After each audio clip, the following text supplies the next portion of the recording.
Hey guys, it's Shawn. Let's spend a little time today talking about why written contracts are important. It's probably advice you've heard over and over again. You probably have some notions in your head about why you might want a written contract in your business, why it might be important to get things in writing, but maybe you haven't really fully thought through all of the reasons why written contracts are good. I bet probably if you watch this video, there'll probably be a couple of tidbits and nuggets that maybe surprise you, or that maybe reinforce some things, or maybe you hadn't thought about with respect to written contracts. They really are important. They're worth having. They do take work, right? A lot of businesses, you're busy. Maybe you don't have time to document everything. It seems like a pain to come up with a form of contract and negotiate a contract. So there are some natural reasons why people want to avoid them.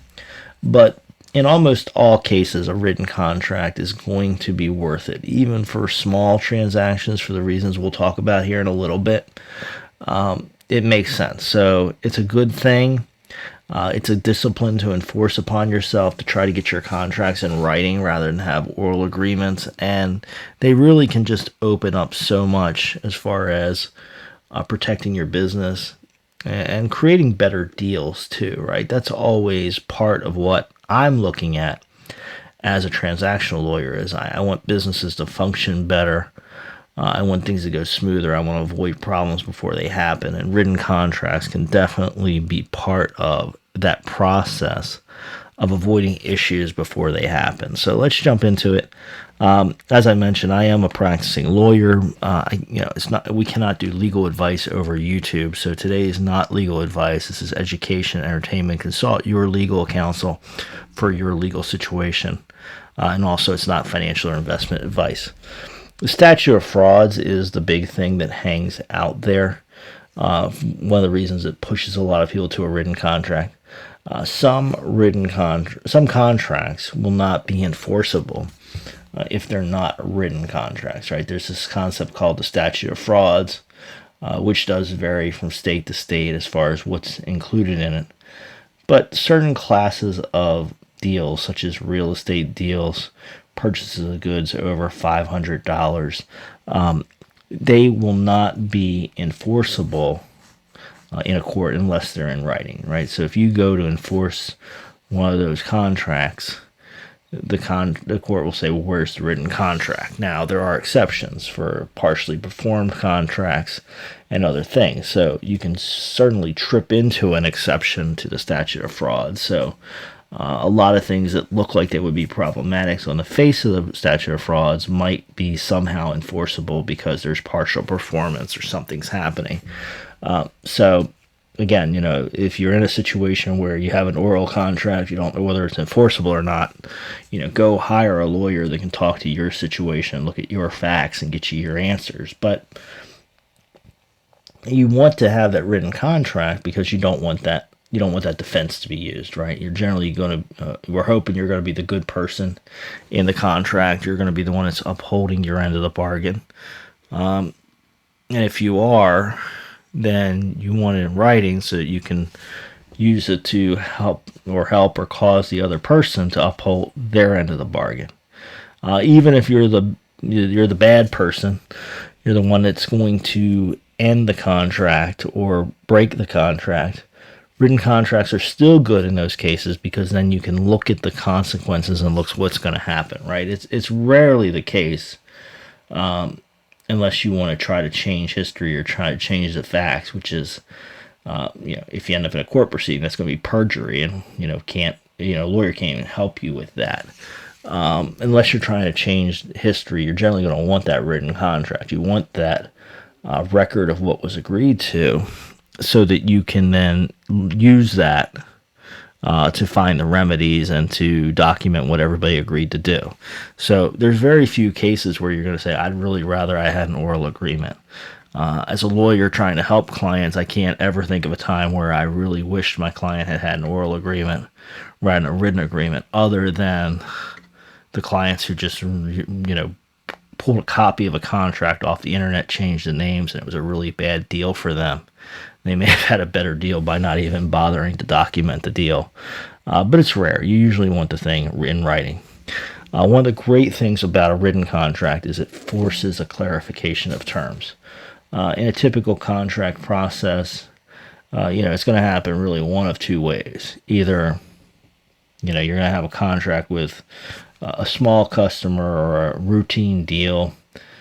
Business is going to put the contract out.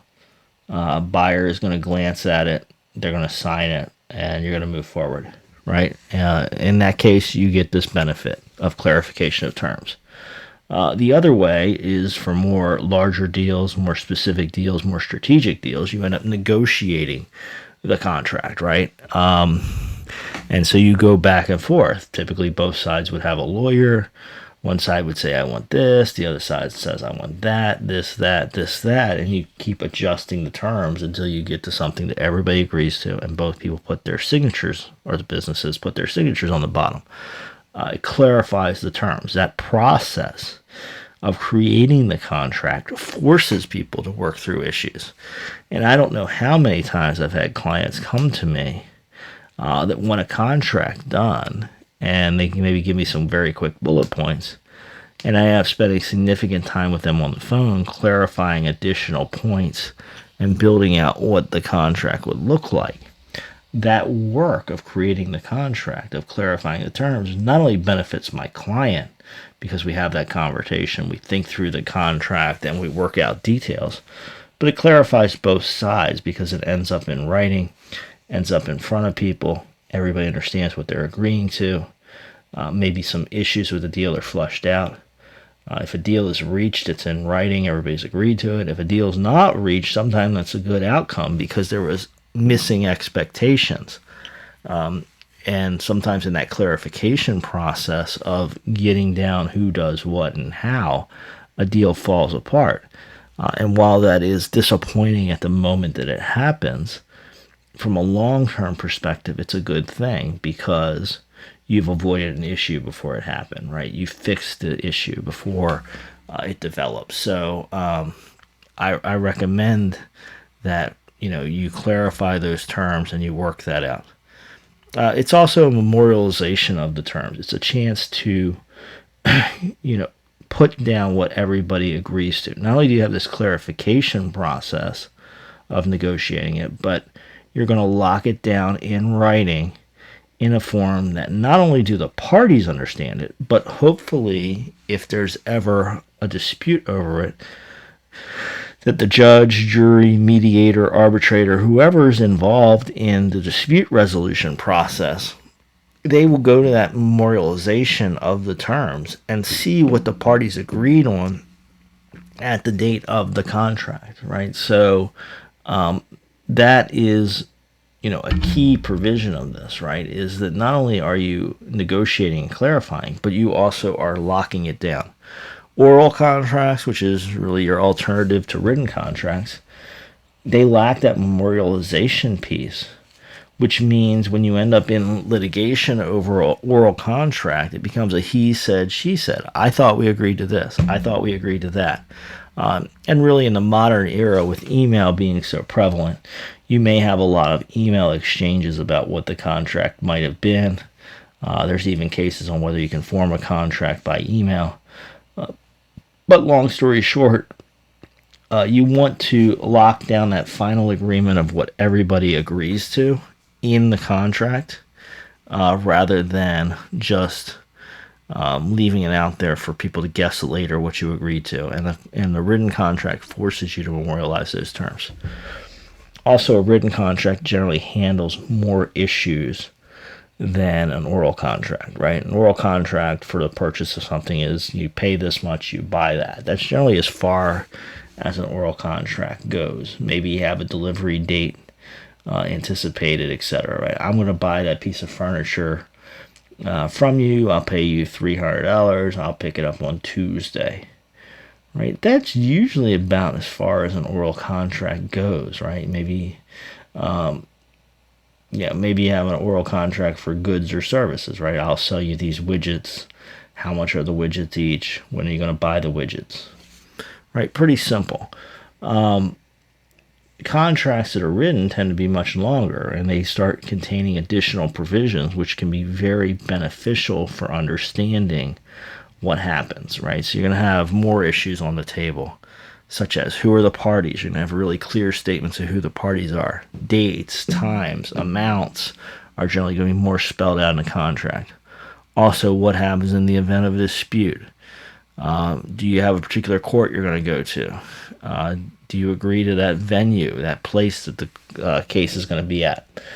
All of these are additional issues which you can handle in a written contract that generally are not going to be handled in a written contract. Also, what happens in extraordinary events? What excuses performance? What are damages possible? You may have a liquidated damages clause. You can put a lot more issues generally in a written contract than what you're going to agree to orally, right? Orally, you generally don't have the time, you don't have the bandwidth to sit down and go through all these things. But in a written contract, you can work through a lot of the more technical details and the what-if scenarios.